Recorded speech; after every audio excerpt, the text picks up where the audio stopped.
All right, what's up, guys? And I'm going to be bringing to you today a flexible diet plan that's going to pretty much encompass everything you need to build muscle, burn fat, and ideally maintain a good body weight.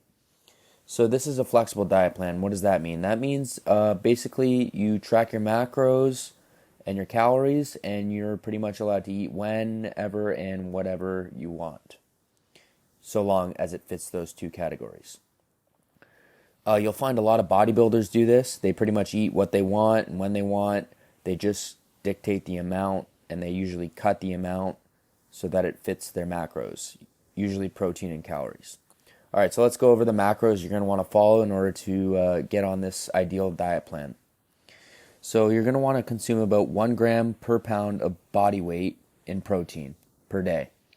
So for me, I weigh about 142 pounds, and I'm going to consume around, I'd say, 135, 140 grams of protein a day. The next concept is you want to earn your carbs. So what does this mean? You pretty much have to gauge yourself and tell when, after you've trained hard or worked hard, done something pretty physically exerting, then you reward yourself with carbs. That simple.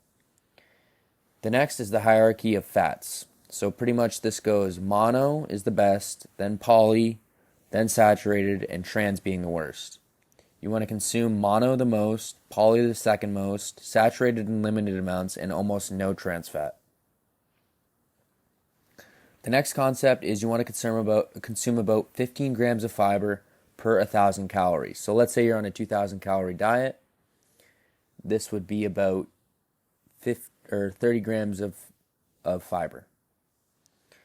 So rather than adopting a fad diet and cutting one macro, what you could do is, in a flexible diet, is cut all of the macros just slightly, and this allows you to consume more freely what you want to eat. So it allows you to eat stuff like pizza, cake, stuff like that, so long as it fits your macros. So what would these macros be? So say you're 150 pounds, that would be 150 grams of protein. Carbs would be anywhere from 100 grams to 300 grams of carbs, depending on the amount of activity you partake in. And then you would consume about 70 to 90 grams of fat, and this would be dependent on the amount of carbs you're consuming. So it kind of all relates to each other. So how much carbs on activity and how much fat on how much carbs. So if you're consuming more carbs, you want to consume less fat. If you're consuming less carbs, so only 100 grams of carbs, you could consume, let's say, 90 grams of fat. And then this goes without saying to 30 grams of fiber to about 50 grams of fiber a day. This is soluble and insoluble combined. So what I challenge all you guys to do in order to adopt this kind of diet plan is to track your macros for about a week.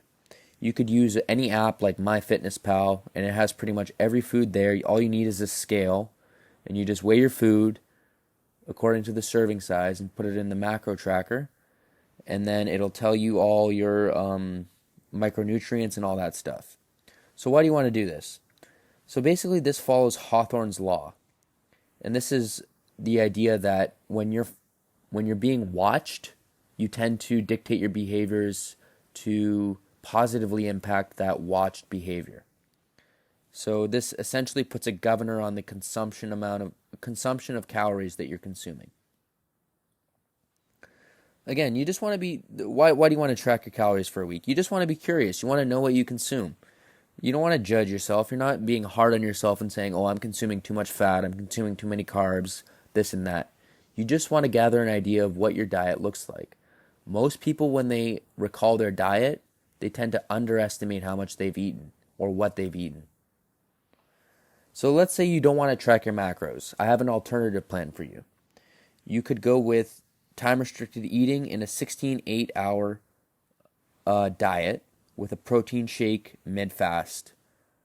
This would help maintain your muscle, and it would be a lot easier than tracking your macros. Macros will be far more effective, but this will also work so long as you're not overeating in the 8 hours that you're allowed to eat. So I just want to go over the three levers of weight loss, guys. There's three things you can do or you can cut back on in order to lose weight. The first being calories. This would be caloric restriction. So most people want to consume anywhere under 2,000 calories a day in order to be in a caloric deficit. The next thing you can do is time restriction. This would be like eating in a time window, or not eating certain days, or stuff like that. The next would be dietary restriction, and this would be, let's say, eliminating sugar or saturated or trans fat, stuff like that. So you could pull any of these three levers and you'll essentially lose weight over time, so long as you're in a caloric deficit. And yeah, pretty much. If you underconsume one macro, you'll overcompensate poorly. So what does this mean? Let's say you underconsume carbs. You'll overcompensate with processed foods and less fiber. That's just the way it usually works. So let's say you're removing fats and you're just eating a high carb diet. You're gonna eat a lot of foods with fat in them, or not fat, carbs, sorry, and you're gonna compensate. So I just want to go over a couple tips while you're on your macro tracking diet.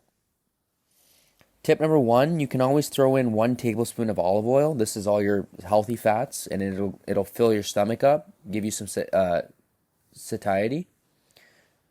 The next would be eating popcorn as a source of fiber and just minimal carbs.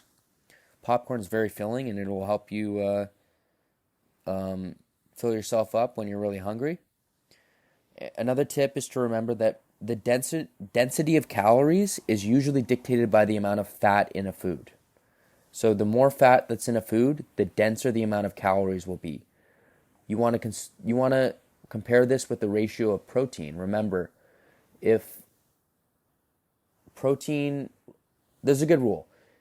If the amount of protein in a serving, if you add a 0 to that number and it is a greater number than the amount of calories in that serving, it is a protein-dense food. That's just a solid rule.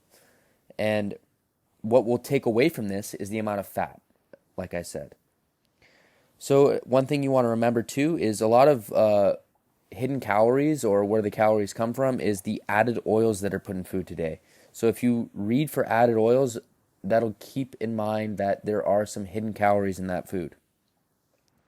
Another thing you want to remember is you want to consume your protein with 30 grams minimum each time you consume them. So what does that mean?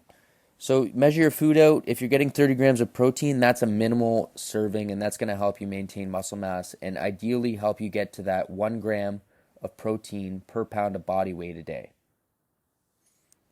And the last and probably the easiest thing to remember is you can eat unlimited amount of raw vegetables. This is always a good rule. The amount of fiber will fill you up, and it won't kill your calories or the amount of calories you're counting. So I just want to thank everyone for listening, and that is my ideal flexible diet plan. If you like this, please leave a like, and yeah, thanks for listening. Peace.